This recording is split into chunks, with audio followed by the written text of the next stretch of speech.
नहीं समाधान करेंगे तो अभी तो बैसाखी पे बन गए। बिहार और आंध्रा को पैकेज देखे फिर देश में कितने राज्यों को पैकेज दे पाओगे। अरे वित्त मंत्री जी उत्तर प्रदेश से आते हो, इतना भी हक नहीं कि पूरे बजट भाषण में एक बार उत्तर प्रदेश का नाम आ जाता। इतना अयोध्या से नफरत हो गई।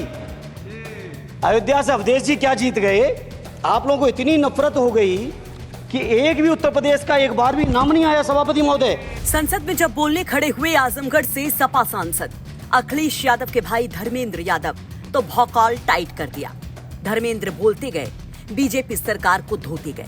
बजट पर धर्मेंद्र देते रहे बवाली भाषण। आपको जब नंबर आए तो बोल देना, और हमें पता है आपका नंबर भी नहीं आएगा आपकी पार्टी में। डिस्टर्ब ना करिए सभापति महोदय, मेरा टाइम इसमें काउंट नहीं होगा। आप इधर, अरे यार इसे जीता है तो ज्यादा ना बोलो, मालूम है कितने बड़े तीरंदाज हो। एकदम नेताजी और लालू यादव के स्टाइल में धर्मेंद्र यादव कभी विरोधी सांसदों को डपटते, कभी भड़कते, कभी भरकर चुटकी लेते।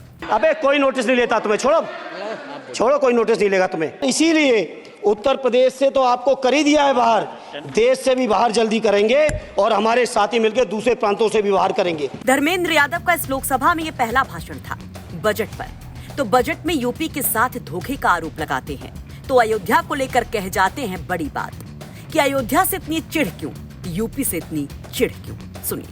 उत्तर प्रदेश अकेले के अंदर, देश के हालात मुझे नहीं पता और बदतर होंगे। अकेले उत्तर प्रदेश में 1000 से ज्यादा शिक्षा मित्र आत्महत्या कर चुके। सभापति महोदय, कोई सरकार के कान पे जू नहीं रेंग रही है। किसान आत्महत्या कर रहे हैं, इन्हें कोई मतलब नहीं। अनुदेशकों को तनख्वाह नहीं मिल रही है समय से, कोई मतलब नहीं। आंगनबाड़ी महिलाएं परेशान हैं, इनको कोई मतलब नहीं। सभापति महोदय, आपकी आशा बहुएं, आपकी ये रसोईया महिलाएं, आपकी आंगनबाड़ी, पंचायत सहायक, रोजगार सेवक, मैं समझता हूं सभापति महोदय यहां बैठे हर सदस्य के पास इनके क्षेत्रों का ये डेलीगेशन जरूर मिलता होगा और मांग करता होगा कि कम से कम हमारा मानदेय बढ़ाया जाए, हमें स्थायी किया जाए। सभापति महोदय, इसके लिए सभापति महोदय मेरी पार्टी के किसी भी मेंबर से हम नंबर कम कर लेंगे, टाइम, मेरा टाइम बढ़ा दीजिए, कोई भी मेंबर हमारे लिए दे देंगे टाइम।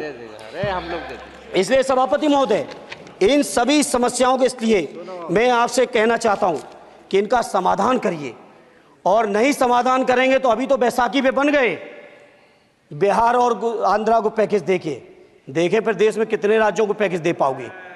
अरे वित्त मंत्री जी उत्तर प्रदेश से आते हो, इतना भी हक नहीं कि पूरे बजट भाषण में एक बार उत्तर प्रदेश का नाम आ जाता। इतना अयोध्या से नफरत हो गई। अयोध्या से अवधेश जी क्या जीत गए। आप लोगों को इतनी नफरत हो गई कि एक भी उत्तर प्रदेश का एक बार भी नाम नहीं आया। सभापति महोदय, इसे मैं आज इस मौके पर सभापति महोदय देश के गरीबों, किसानों, नौजवानों, व्यापारियों, बुनकरों सभी की ओर से कहना चाहता हूं, ये बजट देश विरोधी बजट है।